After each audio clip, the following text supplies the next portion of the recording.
Hello, magandang hapon po sa lahat. Mayap agad panapon. May mga malim, maupay nga kulop, maayong hapon sa lahat ng mga kababayan natin. Magandang hapon sa mga taga Surigao. Magandang maupay nga hapon. Maradyaw nga hapon. Okay? Mapia mahapon sa langon sa mga pagari, pakatakan, no? Okay, ito na ngayon, ang ating pag-usapan po ay patuloy po rin po ito sa tinatawag na IME hearing, part 3. IME hearing, part 3. So, ito po ang ating programa sa ngayon. Tapos, ang nakatutok tayo ngayon sa kasinungalingan, na kung saan tutukan din natin kung ano yung pang-insulto at pambababoy at mapolitika na galaw ni Chis Escudero. Naglalaro kasi si Chis Escudero sa dalawang ilog eh. Namamangka siya sa dalawang ilog. So yan ang pag-usapan natin sa ngayon. At bago ang lahat, ako po si Toto Terador. So, ang ating tirahin ito ngayon ang si Chis Escudero at kung anong ginagawa niya, namumulitika siya at yung paghahanap ng katotohanan at katarungan sa paglabag sa batas ay nawalan ng saysay, nasiraan ng dignidad at ang integridad ang Senado sapagkat kinampihan ni Chis Escudero ang kasinungalingan. So yan po ang nakakalungkot dito. At sana naman ay matigil na yan. Obserbahan mo sa panahon ng impeachment ni Sara Duterte ay hindi man lang niya inumpisa na maaga. Dapat sana tapos na sana ngayon yan kung inumpisa niya na maaga. Kaya ang problema, umpisa niya sa June 2 pa. So kung June 2 pa mag-umpisa, ano na yan, parang wala nang saysay. Parang mainit na. Alam mo kasi, ang problema dyan, namumulitika din si Chis Escudero pabor kay Sara Duterte. Although gusto niya, papaboran niya si Lisa Araneta Marcos, kaya lang, namamangka din siya lagi sa dalawang ilog. Ano ang pabor makukuha niya kung papabor sa kay Sara Duterte? Kasi alam po niya, kahit sa Bicol, kahit sa Sorsogon, maraming mga DDS na voters dyan. At kung maraming DDS voters dyan, kailangan makuha niya mga DDS voters para bubuto sa kanyang kapatid na tumatakbong congresswoman ngayon sa Sorsogon. Ganon din, humahanda din po siya sa 2028. Sigurado ako tatakbong presidente yan si Chis Escudero at kaya o di kaya vice presidente ni Sara Duterte. O di kaya kasi ang iniisip niya, kailangan niya ng buto pag siya naman tumakbo sa loob, sa susunod. So, kumbaga, ang diskarte niya, nakapabor sa kabilaan. Ganon ang ginagawa niya. Nakikita ko lang yan. Hindi ko naman sinasabi na totoo yan, pero ganon ang nakikita ko. So, ngayon, bakit ko nasabi ito? Una, nakikiusap din, ang isa pa rin pabor na binigyan ng pabor ni Chis Escudero sa kanyang pagsisinungaling ay yung mga senador na tumatakbo ngayon na ayaw niya, gusto niya kampihan lahat yan. Ayaw niya lang mangyari na yung mga kaibigan niya na tutulong sa kanya sa kanyang pagiging Senate President ay siyempre nakiusap sa kanya yan. Huwag na lang ngayon impeachment na trial kasi wala silang time sa pagkampanya at matatalo sila kung mangangampanya sila. Kasunod niyan, kung itutuloy ang pag-impeachment, sigurado naman alam ni Chis at alam ni Lisa Araneta Marcos at alam ni Bongbong na mananalo si Sara sa impeachment. Kasi nga sa senador ngayon, lamang si Sara sa bilang ko sa mga senators, at least 9 senators sa makukuha ni Sara na boto. So hindi siya mai-impeach kung nagtuloy-tuloy. Pero kung kaya nga dahil ganon, pinaboran niya, pakiusap yan sigurado ko ni Bongbong Marcos at saka ni Romualdez, hindi ituloy. Sa kunwari pa sila ni Bongbong Marcos, sila ni Romualdez at marami silang naguyo na mga kakamping at iba pang mga vloggers na kailangan ipukpukin kasi ang argumento nila dapat matanggal si Sara Duterte. Bakit hindi ba ninyo naisip, mga kaibigan na kumakampi sa impeachment? Ako kampi din ako sa impeachment. Pero iba yung agenda ninyo. Ang agenda ninyo, kailangan wala ng Duterte sa 2028. Yan ang agenda ninyo. Ang tanong, kaya nyo bang subukan yan? Kaya nyo magagawa ba yan? Ngayon, hindi nyo masisiguro kung magkaroon ng impeachment ay kukontra kay Sara ito. Sa kabilang banda, kung tumuloy ito ngayon at bago mag-eleksyon magkakaroon ng botohan, lamang si Sara dyan. Ngayon, kung hindi naman ito tuloy, sa sunod naman na eleksyon, sa tingin nyo ba matatalo si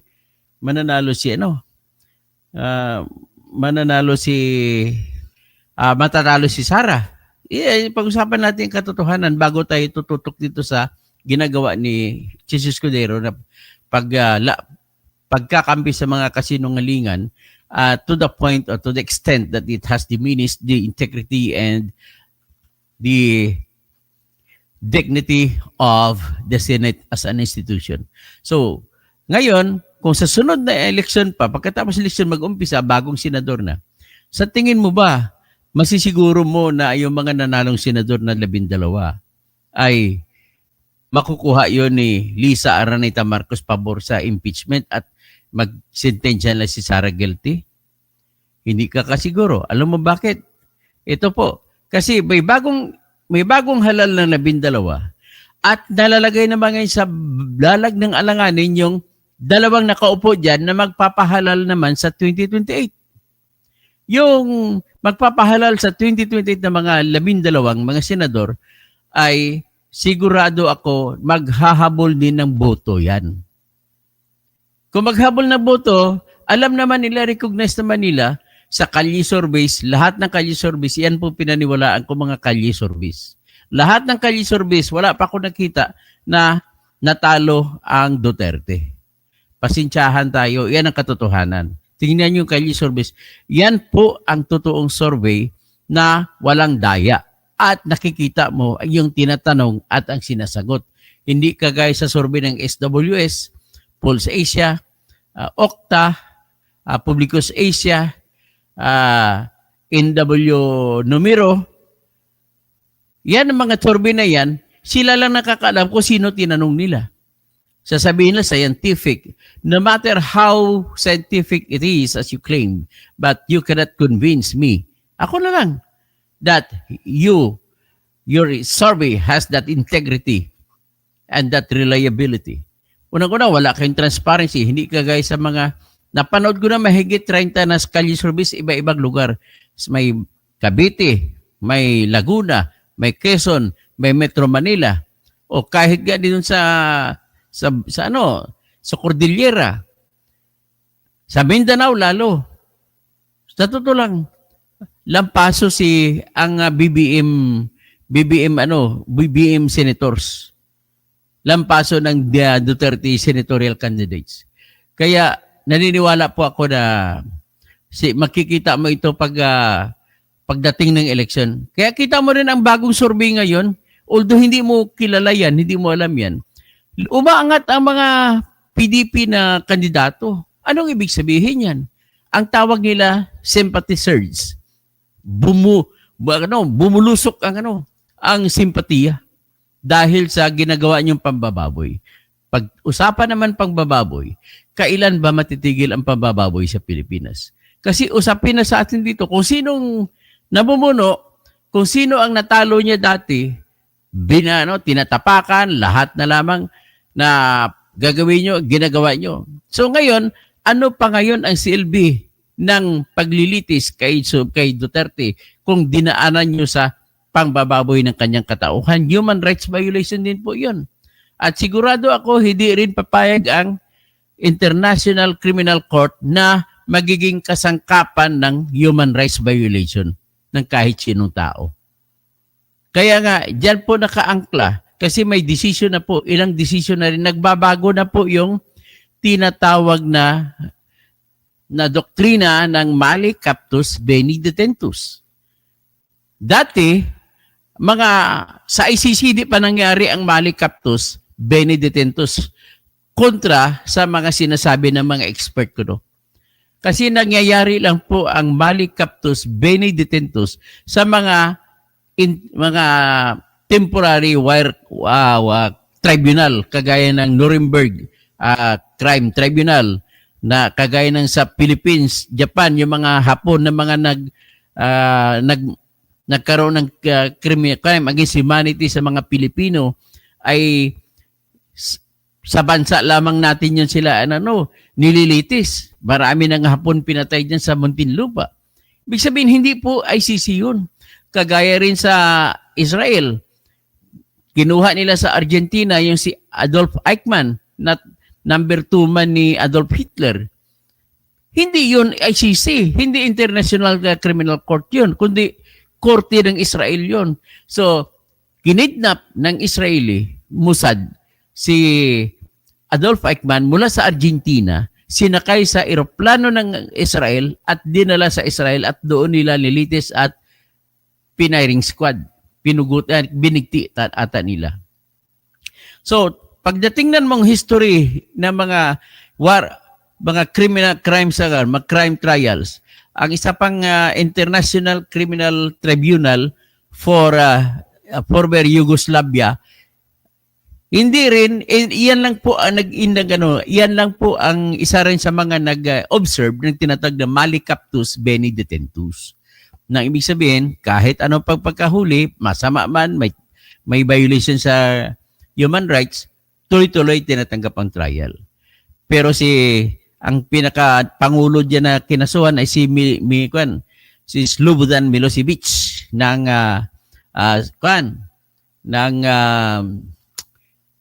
Serbia. Serbian president siya, pero dati nag-iisa lang sila ng Serbia, Bosnia, Herzegovina. Yan po ang Yugoslavia dati.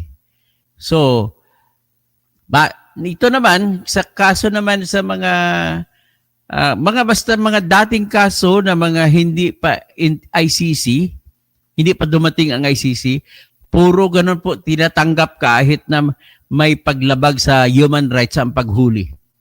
Pero sa ngayon, iba na. Sa New Zealand, sa England, sa Germany, sa France, ilang mga kaso na in-stay nila, ibig sabihin stay, hindi nakakasuhan. Tinigil ang kaso sapagkat nalabag ang mga karapatang pantao ng mga hinuli. So ngayon, anong katwiran nila? Ang korte hindi man kailan man maging kasangkapan ng paglalabag sa karapatang pantao. Yan po ang rason. So ngayon, dahil iyan po ang umuusbong na mga rason sa ngayon, yan na po ang namamayani. Ang ICC or International Criminal Court, sa records ng mga kaso nila, wala pa akong nabasa na nagiging issue na ang tinatawag na pang-kidnap at dahil sa kidnap ay tinutuloy ang trial. Wala pa po. Meron lang aligasyon kay President Gbagbo ng Ivory Coast, tapos kay Dominic Ongwen. Kiniklaim niya na binilabag din karapatan yan. Pero yung mga kaso ng ICC dyan sa Africa ng mga bansa ay gera. Kaya paano mo mahuli ang tao kung panahon ng gera? So, ang nangyari naman kay Dominic Ongwen, kung saan ang isa sa mga judge dyan ay sariling atin na judge na si Raul Pangalangan. Ang kaso niya po ay ininvoke niya, sabi niya nilabag ang human rights ko nang ako'y inaresto. Pero gira yun. So, hinuli siya ng mga sa Uganda, ng mga Ugandan government forces, hinuli siya. Kasi ang kaso siya pong brigade commander ng Zinya Brigade, yung mga pumapatay na matindi, makarindi-rindi doon sa Uganda. Nang mahuli siya ng Uganda, inilipat binigay sa Central African Republic na bansa. At sa bansa naman Central African Republic, ay doon naman siya, binigyan naman siya ng proseso sa korte. Dinaan siya muna sa korte bago sinuko sa ICC. So yan po ang mga leading cases sa International Criminal Court na nakikita mo na hindi talaga nagkaroon ng isyu ang maling pag-aresto kagaya kay Duterte. Kay Duterte na kaso, klarong-klaro. Inamin mismo nila na hindi dinaan sa korte, hindi dinaan sa Article 59 at ginamitan lang ng Section 17 na kuno sinuko. Pero mali din ang pagsunod sa Article 17 at yan po ay ayon kay dating Justice ng Supreme Court natin na si Adolfo Ascona. Sabi niya, pwede isuko basta mayroong treaty na existing ang Pilipinas sa trial court na kung saan isusuko. Ano bang trial court na isusuko si Duterte? International Criminal Trial Court. Trial in the court. So ngayon, kung doon isusuko, dapat, ang tanong dyan, mayroon pa bang treaty ang Pilipinas sa ICC? Wala na kasi nag-withdraw na nga eh. So kung nag-withdraw na, walang choice, kung talagang gusto na aristuhin, walang choice ang sila ni Nick Torre, si PNP Marbil, tapos si Remulla, si Prosecutor General Richard Anthony Padulyon, at saka si Yusek Nicolas Felix T. At saka si Miko Clavano na Yusek din ng DOJ. Wala silang choice kundi sundin ang application ng International Criminal Court, yung Rome Statute, na kung saan, anong justification? Kasi may batas, Article 127 sa Rome Statute, na kung umalis ang Pilipinas, may obligasyon pa rin ang Pilipinas na tinatawag na balance o di kaya remainder o di kaya residual obligations. Tandaan nyo, hindi residual jurisdiction ang nakalagay. Residual obligations. Hindi residual power, kundi residual obligation. Anong obligasyon nakalagay? Sa paragraph 1, paragraph 1 ng Article 127, nagsasabi po na pwedeng umalis ang Pilipinas basta 1 year pa ang penalty. Pagkatapos, paragraph 2, sinasabi ang mga bansang umalis, kagaya sa Pilipinas, ay hindi makakatakas at may obligasyon pa na gagawin makipagtulungan sa ICC kung may obligasyon pa na natira sa panahon ng ito ay kasapi. Kagaya ng pagbabayad ng membership fee at saka mga contributions ng Pilipinas para sa ICC. Pagkatapos, anong pag-iba? May obligasyon din ang Pilipinas na nung bago siya umalis sa pagkipag-cooperate sa mga investigasyon kung meron man at cooperation kung ano mga ibang bagay kung ano man meron man na naumpisahan sa panahon na hindi pa nagiging final ang pag-alis o ang pag-withdraw. Tapos sinabi rin at it is also obligation to cooperate on any matter started before the withdrawal. Sa Pilipinas, kailan nag-withdraw? Nag-withdraw noong March 17, 2018. Nagiging final kasi 1 year, March 16, 2019. So March 17, 2019 ay hindi na tayo may kasapi. So, kailan hiningi ng OTP, Office of the Prosecutor, ang authority sa pag-investigate? Hiningi nila ng May 24, 2021. 2 years na mahigit. Inaprobahan ng pre-trial chamber ng ICC, o mga pre-trial chamber, mga judges yon. 3 klase po judges sa ICC. Pre-trial judge, mayroon pang judge sa trial judge, at may judge pa sa appeals judge. So sa pre-trial judge, inaprobahan nila yung paghingi ng Office of the Prosecutor Authority sa pag-investigate noong September 24, 2021. So, mahigit na 2 years. Tapos, pero sinabi nila, may February 8, 2018, ay nag-announce yun na ang Office of the Prosecutor na mag-examine sila. Preliminary examination.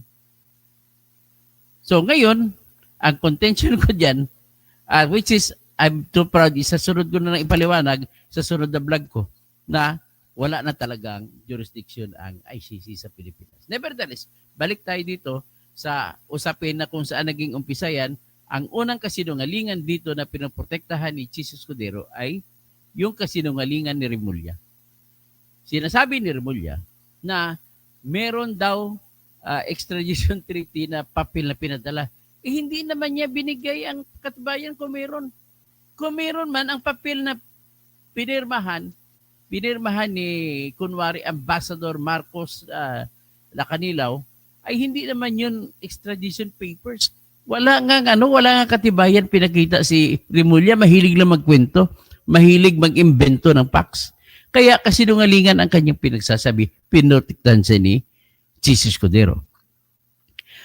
Pagkatapos, sinabi niya, hindi daw mag-apply ang Article 59, pero bakit anong Article 59 ng ICC? Sinasabi ng Rome Statute o ICC, Article 59, na kada maaresto, pag naaresto ka gaya ni Duterte, ay dapat dadalhin mo na sa local court. Ang exact wordings ay to National Judicial Authority. Ang una na kasinungalingan, kinonsidera na niya ang DOJ na bilang National Judicial Authority. Wala naman siya may ipakita ang katibayan na pwede. In fact, hindi pwede magiging judge ang mga piskal. Kasi piskal ang DOJ. So kung piskal, hindi ka pwede maghusga. Ang maghusga lang ang korte.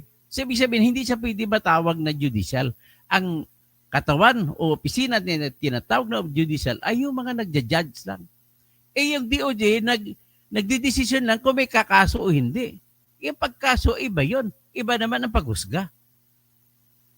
Kita nyo? Kasi ngayon, pag isahin mo, kung sino kumakaso, siya rin musga, bawal na yun. Unfair na yun. Hindi mo pwede sabihin na kung sino kumakaso ay siya rin maghusga. So mali nagsisinungaling si DOJ Secretary Boying Remulla sa pagsasabi na sila din daw ay judicial authority. Kita mo, magkakasinungalingan, pinotektahan ni Chis Escudero yan. Pagkatapos, yung kasunod na kasinungalingan na napansin ko, yung kay Ambassador Marcos Lacanilaw. Hindi man kamag-anak ni Amy Marcos yan. Ang kanya, sinabi niya na may sinulatan siya na papel ng ICC kung saan isa roon, number 8 na item, tinanong siya kung naidala ba sa National Judicial Authority si Duterte habang naaresto siya sa Pilipinas. Sinabi niya na kasama niya sa lahat ng oras si Duterte mula nung naaresto si Duterte. Mula pa nung kasama si Marcos Lacanilaw sa pagpasok sa loob ng tube ng eroplano ng Cathay Pacific galing Hong Kong para sunduin si Duterte. So mula noon, kasama niya si Duterte hanggat sa mag-eroplano. Ikinarga si Duterte sa eroplano. Tapos sinabi niya, itong pinaka-glaring, pinaka-klaro na kasinungalingan niya, brazen kung sa English pa. Grabe ang impunity sa pagkasinungaling, yung pinakamatindi, lakas ng lubog sinungaling, andun. Ang sinabi niya ay, sinulat niya doon sa papel ng ICC pagdating sa Den Haag, na pinapirma, tinatanong siya sa papel, sa number 8 item, kung ito ba na si Duterte ba'y nadala sa National Judicial Authority. Sinabi na do not know. Hindi niya daw alam. Paano mo sabihin na hindi mo alam kung dinala si Duterte sa korte o hindi kung kasama mo siya lahat ng oras? Di kung dinala si Duterte, di kasama ka rin. Pero kung hindi dinala, di doon lang kayo. Kaya nagsinungaling talaga siya. Yan ang matinding kasinungalingan na ayaw ko mangyayari. Hindi na natin muna pinag-usapan dito kung kanino dapat ang hustisya. Pinag-usapan na lamang muna natin dito ang katotohanan. So, matindi ang pagsisinungaling nitong si Marcos Lacanilaw. Parehas din sila ni Remulla. So, halata mo na sino ang nag-appoint kay Lacanilaw. Di siya Marcos na presidente rin, BBM. Siya nag-appoint sa kanya sa pwesto na ambassador ko na siya sa with police matters sa transnational police matters. So kung ambassador ka niyan, ang na-appoint sa'yo, si Presidente Marcos. So natural, sinusunod mo lang si Presidente Marcos. So kung sinusunod mo si Presidente Marcos at ikaw ay nagsisinungaling, sino ang nagparesto kay Duterte? Natural, si Presidente Marcos. Tapos, nasinungaling nga siya. Ang isa pa, nakikita mo naman ang kasinungalingan naman ngayon nila ni Remulla nung tinanong siya na sinabi niya, tinukoy niya ng National Judicial Authority ang DOJ. Sabi ko kanina, hindi pwede kasi hindi pwede mag-judge ang DOJ. Ngayon, isang kasinungalingan niya yan, ay ganito. Sabi ko, hindi pwede maging judge ang piskal. So, kung pinagsama mo, isang tao lang nag-judge, ang nag-akusa, siya rin humusga, ibig sabihin, may bias na. May conflict of interest. Kaya hindi po pwede ang kinikwento ni Remulla na yan ay kasinungalingan. Ngayon, balik tayo kay Ambassador Marcos Lacaninaw. Sabi niya, I do not know. So paano? Pero sa isang item number 10, nilagay niya ron, ang tanong, may papakita ko sa inyo, kung nabigyan daw ba ng abogado si Duterte sa national proceedings. Sinabi niya, yes. Ibig sabihin, mali yung sagot mo na, do not know. Kasi do not know, hindi mo dinala sa proceedings, sa judge, sa local authority, local or national judicial authority. Tapos sa item number 10, sasabihin mo na nabigyan ng abogado si Duterte doon sa national proceedings. Ayan, papakita ko sa inyo. So bago ko i-play ang video, ipakita ko muna sa inyo yung mismong ebidensya na sinubmit ng DOJ sa Supreme Court. Ito po 'yon. Kasi nagsampa ng habeas corpus na kaso ang mga anak ni Digong Duterte. At ito ang sagot ng Department of Justice sa petition ng mga anak ni Digong Duterte. So, iyan, kita nyo? So, iyan po ang sagot. Ano nakalagay sa sagot na importante? Kasi pinasagot sila ng Supreme Court. So, sumagot sila sa Supreme Court kasi nag-beg off o umayaw ang OSG o Solicitor General na pumasok sa kaso. So, anong title niyan? Information on the Surrender and Transfer. So, sa case situation number, ICC situation in the Philippines. Number 2, warrant of arrest, date and number. Nilagay warrant of arrest ni Duterte. Nakalagay March 7. Okay? Pagkatapos, number 3, name of the arrested person, Mr. Rodrigo Roa Duterte. Tapos, kinonfirm by the arrested person, kinonfirm daw ni Mr. Duterte. Tapos, location of surrender, sinagay sa, hindi nga na binlang ko, sa Rotterdam doon, Netherlands, pero walang pirma kung saan. Walang pumirma kung saan sinuko. So, badge and title of the ICC representative. Ang representative ng ICC na tumanggap kay Duterte ay may badge number na 001, 004, 13. Head of the Judicial Cooperation Unit ng Judicial Cooperation Support Section ng Registry ng International Criminal Court. Okay?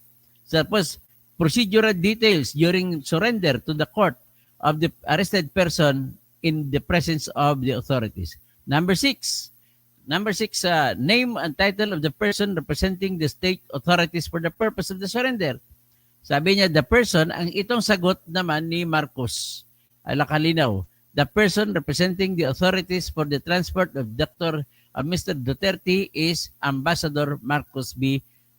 Lacaninaw. Okay? Mamaya itanggi niya, hindi daw siya nag-represent sa Philippines, nag-represent daw siya sa Interpol. Ano ba talaga? Representative ka ng Interpol o representative ng Philippines? So, dito naman, nagsinungaling na naman siya. So, number 7 na tanong, assistance of the interpreter o hindi na kailangan, not applicable kasi nakaintindi naman ng English si Digong Duterte. Itong number 8, matindi. Date, time, and location of the appearance of the arrested person before the competent National Judicial Authority. Sabi niya, do not know. Ibig sabihin na do not know, kung paniwalaan mo kung totoo itong sinasabi ito ni Marcos Lacaninaw, ay ibig lang po sabihin na hindi niya ay alam niya, hindi niya alam kung dinala si Duterte sa korte sa Pasay. Kasi Pasay ay nakasakop ng Villamor Airbase. Hindi niya raw alam. Pero paano mangyari na 24 hours every minute, every hour, katabi siya ni Duterte. Mula nang inaresto si Duterte sa loob ng eroplano, hanggat paglabas doon sa Villamor Airbase, ay kasama siya. So hindi niya pwede sabihin na do not know. Alam, dapat sinabi niya, none. Dapat done. Ay, ba't ayaw mo niya ibigay none? Oh, di kaya it did not happen. Oh. Tapos number 9 na tanong, did the arrested person receive assistance of the interpreter? O, hindi na applicable kasi may marunong mag-English si Duterte. So number 10, itong matinding tanong din, number 10, did the arrested person receive legal assistance during national proceedings? Tapos sasagutin nila Kanilaw, he received legal assistance during national proceedings. I thought, sabi mo, hindi mo alam kung dinala sa national, kung dinala sa National Judicial Authority, do not know. Tapos magsasagot ka, he received, sinabi mo nakatanggap ng abogado during the national proceedings. Huling-huli ka talaga, Mr. Lacanilaw. Paano ka naging ambassador? Sinungaling ka naman. So number 11 na tanong, did the authorities verify the identity of the arrested person? Okay na to, yes, binirify na si Duterte siya. So number 12, the information given to the arrested person by authorities in respect of his rights. Ba, hindi, ang ibig sabihin, nag-yes ang sagot niya, ibig sabihin, pinangangatawanan nila Kanilaw na binigyan ni respeto ang karapatan ni Duterte. Klaro naman na hindi binigyan ng abogado, hindi binigyan ng doktor. Hinarangan ang anak niya na abogada. Gusto niya yung abogado niya. Yung abogado niya na iba na si Delgra ay hinatak. Tapos ang abogado niya isa, si E.S. Medialdia, ay pinusasan.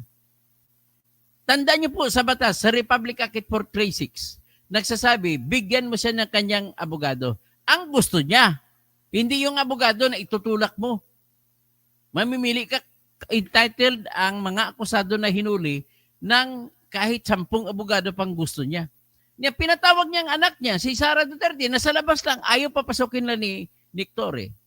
So ito ay mali itong sinasabi niya ngayon na nirespeto daw ang karapatan ni Duterte. Nanghingi siya na doktor. Bakit ang doktor ng pulis ang binibigay? Dapat doktor ng tao na gusto ng akusado.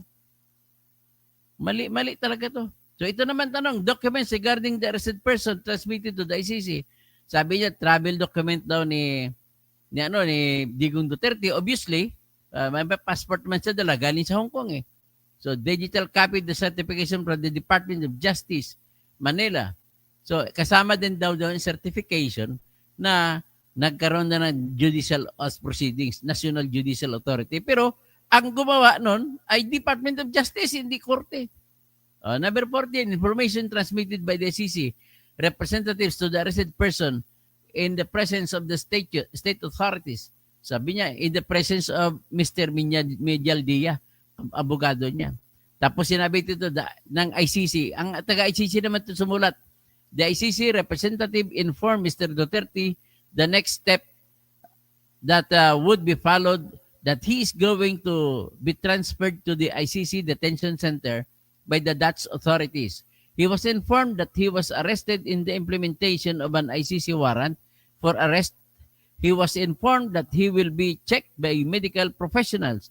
He was informed he has the right to receive family visits. He was informed that his first appearance will take place soon. He was informed that he would be taken to the hospital. He was informed that he would receive a folder at the detention center with his rights and information on the next procedure of the next stage. Tapos Mr. Duterte appointed Nicholas Kaufman as another counsel. He informed that he would valor that the procedures achieve the goals of the ICC through his counsel as requested it will be immediately confined to a hospital. Ay, hindi ko ba nababasa masyado. Sinasabi lang to observation ng ICC operative representative. So Mr. Duterte requested the respect to his privacy, medical condition, and personal information. The counsel on behalf of Mr. Duterte requested was for the delegation traveling with Mr. Duterte. Number 16, did registry representative observe any signs of mistreatment? Tapos sabi niyang ICC representative, Mr. Duterte was under medical observation but did not present any visible signs of mistreatment. So, ibig sabihin ng maltreatment, mistreatment ginagamit nila. Did the arrested person undergo medical examination by the state authorities and that was the result of the investigation? Tinanong kung in-examine ba siya ng doktor sa Pilipinas. Sabi dito ng taga-ICC, the authority representative does not know, hindi niya na, but he notes that there are 3 medical professionals, nurses were on board the plane. Yung nurse, sariling nurse ni Duterte, kasama si aeroplano. Number 18, if the arrested person was not fit to travel, what measures were taken? Sinabi lang ito, the representative does not know. Hindi pa alam ni Ambassador Marcos Lacaninaw. So number 19, please specify every request or observations made by the arrested person and what measures, if applicable, were taken to this effect. Sabi na, refer to point 15. Mr. Duterte and his counsel requested to be taken to a hospital. Upon arrival, Mr. Duterte was transferred to hospital in order to assess his health state. Number 20, what other information was provided to the arrested person by the state authorities? What other information? Ang sagot ni Marcos Lacaninaw, Ambassador, does not know. Bakit hindi mo alam? Tapos number 21, inventory of the belongings of the arrested. Yun, binilang kung ano mga dala-dala ni 6 pieces of baggage o luggage. 5 large and 1 small. Nakalagay dito, details of the transfer and arrival. What kind of travel document? So other identity, mga checklist na lang ito. Type of transportation, private airplane. Tapos details of the transport operator, flight number RPC 5219, aircraft Gulfstream G550, owner operator Pilipinas, Asian Pearl Airways Incorporated, nationality Philippines, time and location of departure 11 March 2025, 16:03 hours, The Hague time 23:03 hours, Manila time, departure from Manila. So 12 March 2025, 8:03 hours, The Hague time, and 4 hours and 3 hours, Dubai time, arrival to Dubai. Tapos 12 March 2025, 19.15 hours, The Hague time, The Hague time, 5:15 hours, Dubai time, departure from Dubai. Time and location of arrival, 12 March 2025, 16.55 hours, The Hague time, sa Rotterdam. Okay, name of and titles of the personnel escorting the arrested person. Rafael Amon Lux from Davao. Si Rafael Anon Lux. Hindi ko alam. Aman Lux. Number 8, additional comments or remarks. Wala nakalagay. So name and title of officials present or departments of present at the location of the arrival. Nakalagay dito kung sino mga judicial operative ng ICC. Okay. So next sign. 2 at 12:03:25. Ibig sabihin, March 12, 2025. Ang oras is, hindi ko mabasa ang pagkasulat nila. Anyway, ang sumulat dito, ang pumirma si Marcos V. Lacaninaw. Yan, representative daw siya ng Philippines. Akala ko ba representante ka ng Interpol? Bakit Philippines ito nakalagay na representative ka? Pagkatapos, pumirma din ang representative ng ICC dito sa baba. So, sa transfer custody, so ito ang nakalagay, the undersigned hereby declare the custody of Mr. Rodrigo Rua Duterte, which is subject to a warrant of arrest issued by the International Criminal Court pursuant to Article 58-1 of the Rome Statute. Ayan, ang turnover March 12, 2025 at the date of hindi ko mabakan parang 11.56 hours sa Rotterdam. So pumirma dito taga-ICC at saka sa kanan ang pumirma ay si Lacaninaw. So yan po ang ebidensya na pwede natin sabihin na alam nila. Alam nila. Tapos sasabihin nila ngayon na hindi nila alam. Yan po ang problema po sa ating mga opisyal ng bayan, mga sinungaling. So sinabi niya na hindi niya alam, pero sa pagsabi niya hindi alam, kasama naman siya ni Duterte halos lahat ng oras. So iyan po ang mga ebidensya ng kasinungalingan una. Ito pa iba, ang kasinungalingan ipi-play ko. Attorney Delgra, you said you had some questions for Ambassador Lacanilao. Please proceed. If I may, Madam Chair, just a very short opening statement, because I have been listening to the proceedings earlier, especially on what Ambassador Lacanilao said, as well as General Torres' statement made earlier. But before that, if I may make a very short opening statement, if I may be allowed. Yes, please go ahead. Bago ko ipatuloy ito, pupunain ko lang ito si Mr. Solomon. Mr. Solomon, salamat na naging subscriber kita. Ang sinabi mo, DDS ka pala, katoto. So unsubscribe na ako. Nagbibigay lamang ako kung ano ang lapaglabag sa batas, Mr. Solomon. So ibig sabihin, kayo po ang klase na tao na kahit nilabag ng batas para sa isang kriminal ay hindi mo kilalanin dahil ang tingin mo ay kriminal. Alalahanin mo, lahat ng kriminal sa ating Pilipinas ay may karapatan na obserbahan o i-observe ang due process. Pinapaliwanag ko dito na nilabag ang due process. Hindi ibig sabihin yan maka-Duterte ako. In fact, naniniwala ako guilty si Duterte kung mag-trial. So, Mr. Solomon, it's up to you and thank you so much for becoming one of my subscribers. Ganun lang po. Hindi po ako masasabi mapabaliktad na ang tingin ko po sa iyo, pasensya na, ang tingin ko sa iyo, everything that must be said that is worse and bad about Duterte is the only truth that you accept. That is not. That is bad. Mali po yan. Hindi po yan. Hindi naman lahat ng sinasabi ay hindi totoo. Gagawin nito, katotohanan na, inamin na nga. Dokumento na nga pinapakita ko. Hindi ka pa maniniwala sa dokumento. Mamaya, pakinggan mo. Bago ka umalis, pakinggan mo para maintindihan niyo po. Thank you.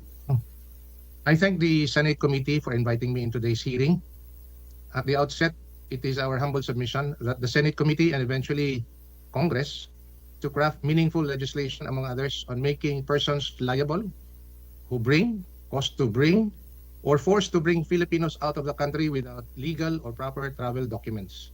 We understand that under current legislation, I may not be properly informed, but it is only the person who travel or attempt to travel illegally abroad who is personally liable.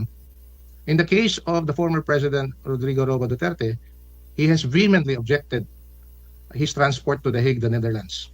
When General Torre and his PNP personnel were finally able to surround and secure the person of the former president eventually into the plane and to The Hague, he loudly objected, and I quote, "You have to kill me to bring me to The Hague." He said that at least twice.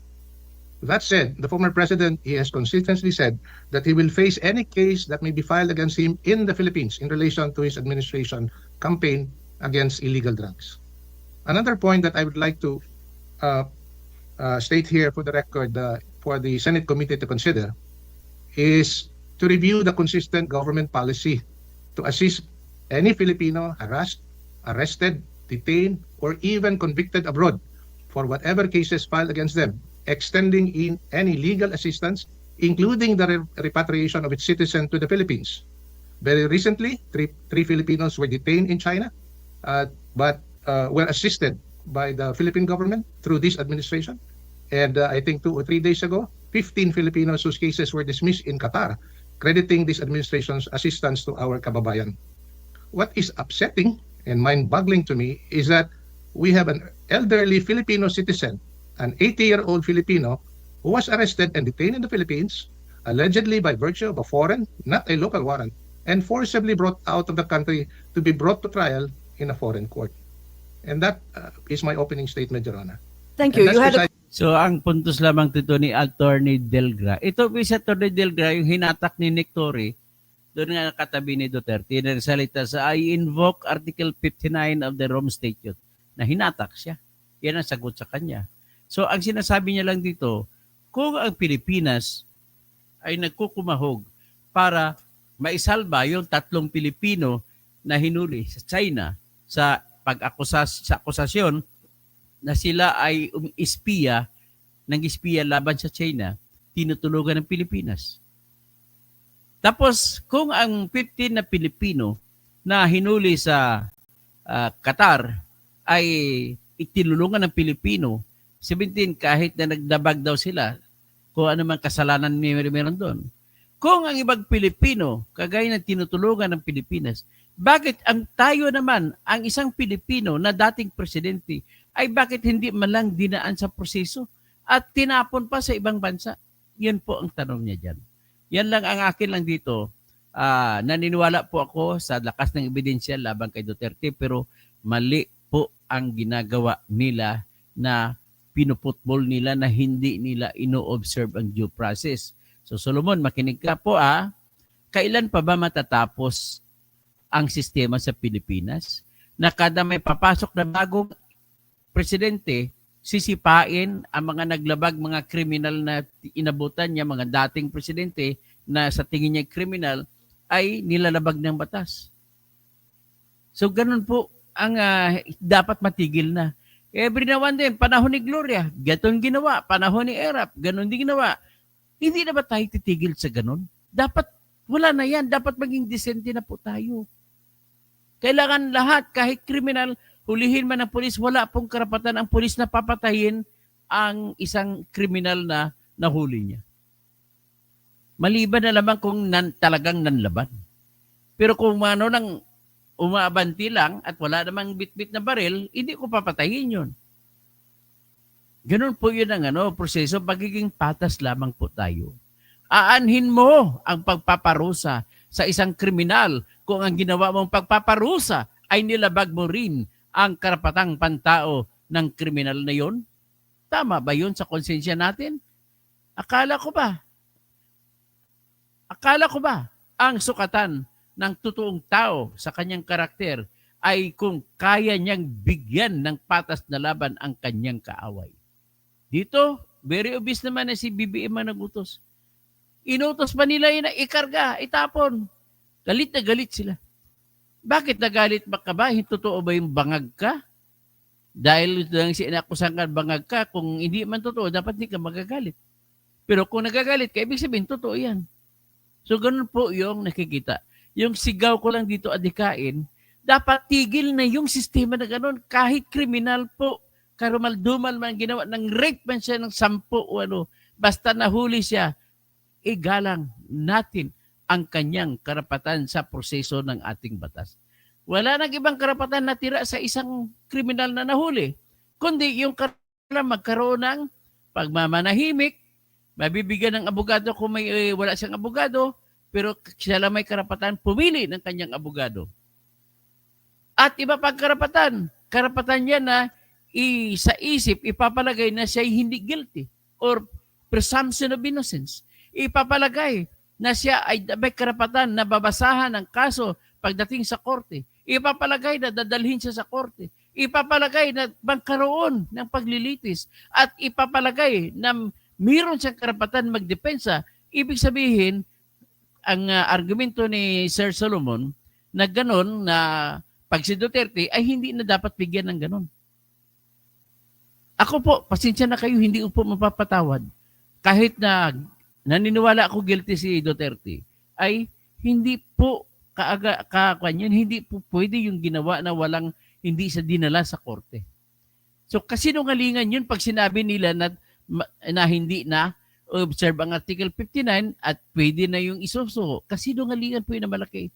Pakinggan natin ang sagot ni Ambassador Marcus Lacanilao dito sa tanong.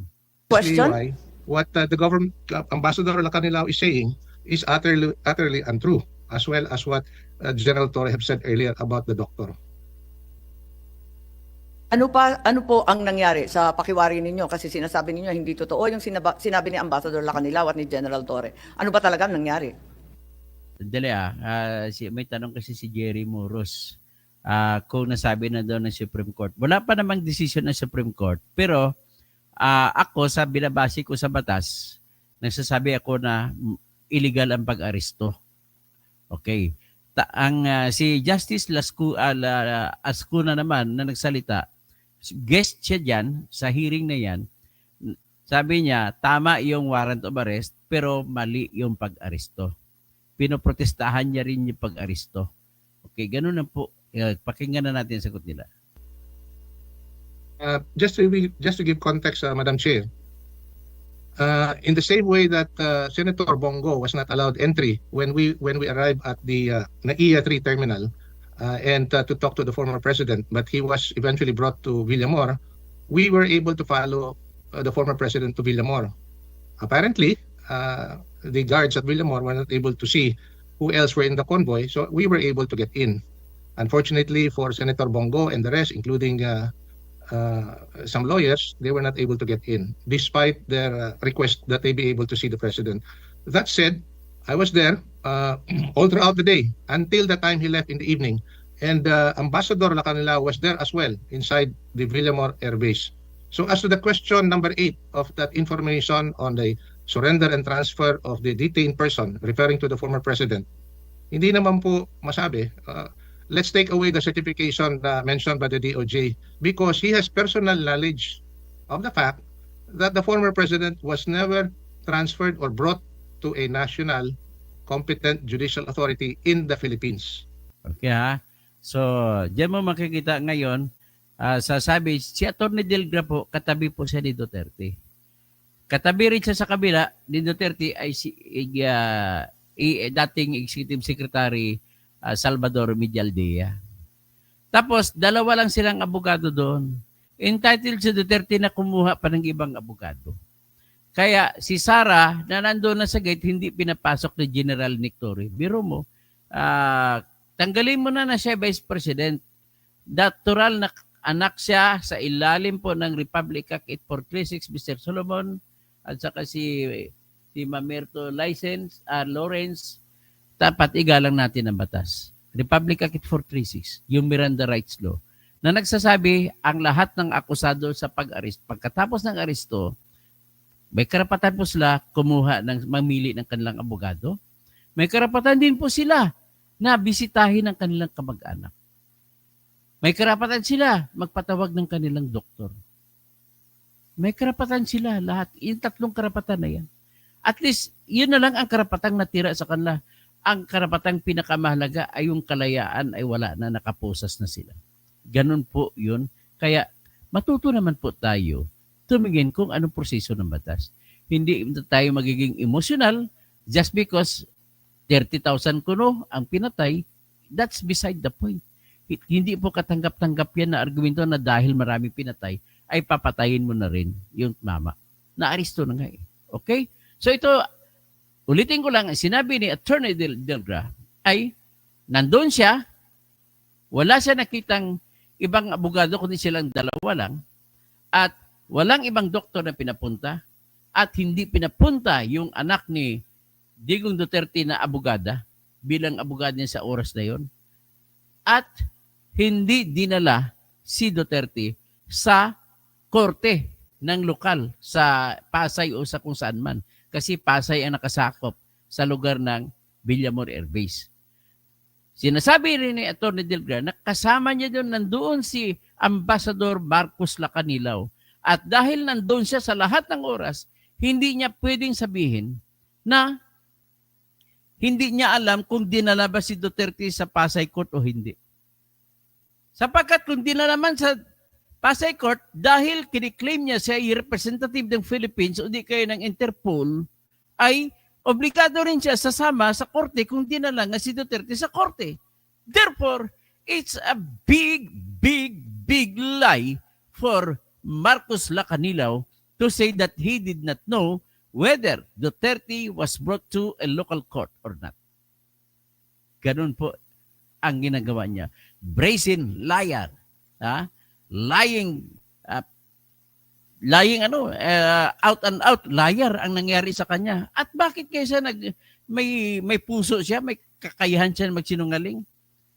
At ang yan pong pagsinungaling, investigasyon ng Senado, kung sa kay Paduano pa yun sa Kongreso, ay kulong na yan. Kung sa Kongreso yan, mahilig din ng mga mag-motion yan, si Paduano, sino pang iba? Marami pang iba, pero si Paduano ang pinakamatindi dyan. O, maswerte siya, hindi senador si Paduano. O, ngayon, ang ginawa ni Chis, ng bandang huli, nagmotion na sila si Bato, kasi senador man siya, at nagdesisyon si Amy na i-contempt, i-detain siya sa Senado.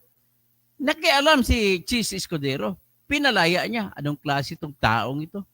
Di, pinayagan mo lang sisirain ang dangal ng Senado na kahit na nagsinungaling na harap-harapan yung si Marcos Lacanilaw, pinayagan mo. Pakinggan natin ang sagot ni Marcos Lacanilaw. So he knows it for a fact. He does not have to wait for a DOJ certification to answer the question asked of him by an ICC representative. Tama naman. In the matter of- Ambassador Lacanilaw, gusto niyong Yes. sagutin? Kasi nandun ka mula pa sa eroplano hanggang sa The Hague, 2 days after pa. Pwede niyong sagutin yung tinatanong ni Ambassador Delgra. Alam mo naman hindi mo kailangan ng certification, di ka naman kinakailangan mag-antay pa eh. Nung tinurn over ko po, yung certification, may communication na po kami. Yung certification, yun nga lang ho, nagkakaroon ho ng delay na ma-receive ko. Certification ang Ito si Ambassador Marcos Lacanilaw. pinag-uusapan Opo. mo, Kaya ko rin pinirmahan kalbo. mo, competent national Pero hindi judicial lahat ng kalbo authority. sinungaling. Hindi nga dinala sa husgadong Pilipino eh. Alam mo naman yun eh. Kasama ka all along eh. Oversee nga ang ginagawa mo. Di alam mo lahat. Madam Chair, may Yes, may follow up with that Senator Bato. follow up on that question. Ito, very clear yung sagot mo dito eh. Do not know. Hindi mo alam na hindi siya dinala sa judicial authority. Yun hong certification ho ng DOJ ang ano ho dyan. Okay, kita mo doon at noon. Sige ka-insist nung Pinakita ko rin kanina certification ng yun. DOJ. At tanong dito, competent judicial authority. Korte. Korte ang ibig sabihin nito. So alam mo ba na dinala sa korte o hindi? RTC Pasay or Hindi RTC ko po alam. Paranaque? Hindi ko po alam. Hindi mo alam? Kita mo ah. Hindi mo alam? Sinabi niya hindi niya alam na kung dinala ba si Duterte sa korte o hindi. Kasama si Duterte sa lahat ng oras. Hindi niya alam. Ibig sabihin, dapat ang sasagot niya, hindi dinala. Kasi Hindi tinatanong... magkasama kayo, Hindi, di ba? nandun ka, di ba? Sabi mo, ikaw nag-converse eh. ang ano ko nga po dyan yung certification niya. Ngayon, yung Wala naman to regarding- kinalaman sa certification. Dinala ba sa husgado o hindi? Hindi ko Yes po or alam. no? Ay, Hindi mo alam? Kasama ka the whole time hanggang sa Hague. Nandun ka sa...